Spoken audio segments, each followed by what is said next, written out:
વાત કરીએ આજના સૌથી પહેલા અને મહત્વપૂર્ણ મુદ્દાની। તમારા બાળક ઘરની બહાર રમતા હોય તો ચોક્કસ ધ્યાન રાખવું જરૂરી છે, પરંતુ હવે તો એવી ઘટનાઓ બની રહી છે કે ઘરમાં પણ તમારા વાલસોયાનું ધ્યાન રાખવું જરૂરી છે, કેમ કે વડોદરામાં ઘરમાં ફિટ કરેલા હિંચકામાં રમતા 10 વર્ષના બાળકે ગળામાં પહેરેલી ટાઈ તેના માટે જ જીવલેણ બની, કેમ કે હિંચકાના સળિયા પર ટાઈ વીંટળાઈ જતા ગળે ફાંસો લાગી ગયો અને બાળકનું મોત થયું। પિતાની નજર પડતા તેઓ પુત્રને નીચે ઉતારી તરત જ ખાનગી હોસ્પિટલમાં સારવાર માટે લઈ ગયા હતા, પરંતુ બાળકનો જીવ બચી શક્યો ન હતો।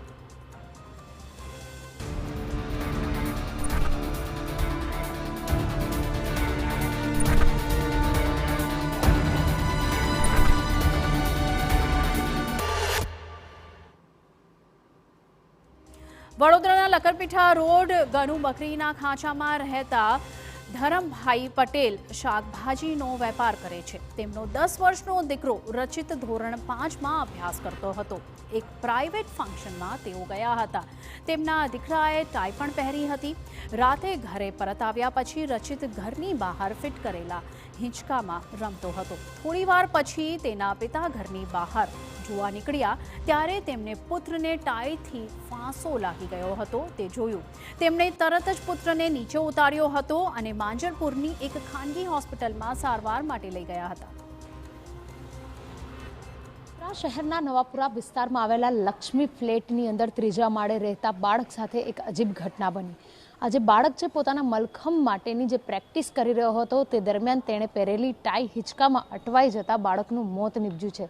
10 વર્ષીય રચિત પટેલ કે જે પોતાના પિતા સાથે બેસીને ટીવી જોતો હતો, પરંતુ બાદમાં તે પ્રોગ્રામમાં રસ નહીં પડતા તે બાળકે બહાર રમવા માટે નીકળ્યો હતો અને ઘરના હોલમાં જ મૂકેલો જે હિંચકો છે તે હિંચકામાં રમતા રમતા તેની જે ટાઈ છે તે ટાઈ હિંચકામાં ફસાઈ ગઈ હતી, જેના કારણે તેનો શ્વાસ રૂંધાઈ ગયો હતો અને આ શ્વાસ રૂંધાતા જ બાળકનું મોત નીપજ્યું છે। હાલ તો નવાપુરા પોલીસે અકસ્માતે મોતનો ગુનો દાખલ કરી તપાસ હાથ ધરી છે, તો સાથે જ એસએસજી હોસ્પિટલમાં બાળકનું પોસ્ટમોર્ટમ કરવામાં આવ્યું છે અને પોસ્ટમોર્ટમના રિપોર્ટ બાદ જાણવા મળશે કે બાળક સાથે ખરેખર બન્યું શું હતું।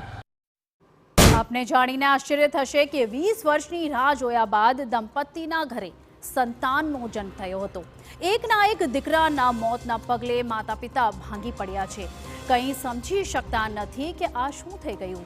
બનાવ અંગે નવાપુરા પોલીસને જાણ કરવામાં આવતા પોલીસે સ્થળ પર જઈ કાયદેસરની કાર્યવાહી હાથ ધરી હતી। પોલીસની પ્રાથમિક તપાસમાં એવી વિગતો પ્રકાશમાં આવી હતી કે બાળકને મલખંબ અને પુલઅપ્સ જેવી દેશી કસરતોનો શોખ હતો અને હિંચકા ઝૂલતા સમયે ગળામાં પહેરેલી ટાઈ હિંચકાના રોડમાં વીંટળાઈ જતા તેને ફાંસો લાગી ગયો। ડોક્ટર પણ આ પ્રકારની ઘટના પર બાળકો પર નજર રાખવા માટે સલાહ આપી રહ્યા છે। બાળકોની મસ્તી પર બાળકોના માતા એ નજર રાખવી તો જરૂરી જ છે। પોતાના ઓબ્ઝર્વેશનમાં જ બાળક રમતું હોય એ રીતે ખ્યાલ રાખવો જોઈએ અને આવી કોઈ ચીજ વસ્તુ જેનાથી ગળામાં નુકસાન થાય કે બીજી શરીરને ઈજા પહોંચે એવી વસ્તુઓ રમવા જ ના આપવી જોઈએ, અથવા આવી વસ્તુઓ જો સપોઝ જેમ કે આ ટાઈ એને પહેરાવવામાં આવી તો એના પર ધ્યાન આપવું જોઈએ। અહીં એટલું ધ્યાન રાખવું જરૂરી છે કે તમારા બાળકો ક્યાં રમી રહ્યા છે, તેમની આસપાસ જોખમી વસ્તુઓ તો નથી ને, કે આગ લાગે તેવી કોઈ વસ્તુ તો નથી ને। વીજળીના તારથી પણ બાળકોને દૂર રાખવા જોઈએ, નહીં તો અનેક વખત પાછળથી પસ્તાવાનો વારો આવે છે। બાપ માટે ચેતવણી રૂપ કિસ્સો વડોદરા શહેરમાં બનતો જોવા મળ્યો છે। વાત છે 29 ડિસેમ્બરની રાતની કે જ્યારે બાળક પોતાના ઘરમાં રહેલા હિંચકા સાથે મલખમની પ્રેક્ટિસ કરી રહ્યો હતો। આ બાળક પ્રેક્ટિસ કરતા કરતા તેના ગળામાં રહેલી ટાઈ એ હિંચકા સાથે ફસાઈ અને બાળકે મોતનો સામનો કરવો પડ્યો। મહત્વની વાત છે કે જો કોઈ પણ જગ્યાએ વાગ્યું હોય તો બાળક બૂમ પાડીને માતા પિતાને બોલાવી શકે, પરંતુ આ જે કિસ્સો બન્યો આ કિસ્સામાં બાળકને ફાંસો આવી ગયો, બાળકનો શ્વાસ રૂંધાયો, જેના કારણે બાળકે મોતને ભેટવું પડ્યું છે। જ્યારે હોસ્પિટલ ખાતે બાળકને ખસેડવામાં આવ્યો તે દરમિયાન બાળકને મૃત જાહેર કરવામાં આવ્યો હતો। ઉલ્લેખનીય બાબત છે આ પ્રકારના કિસ્સાઓ અવારનવાર ના બને તે પ્રકારે લોકોએ સાવચેત રહેવું જોઈએ અને સાથે જ આ પ્રકારના કિસ્સાથી લોકોએ એક શીખ લઈ અને બાળકો જ્યાં રમતા હોય ત્યાં નજર રાખવી પણ જરૂરી બની રહે છે। કેમેરા પર્સન રોહિત ગોયલ સાથે અંજલિ ઓઝા, TV9 વડોદરા। સુપર 6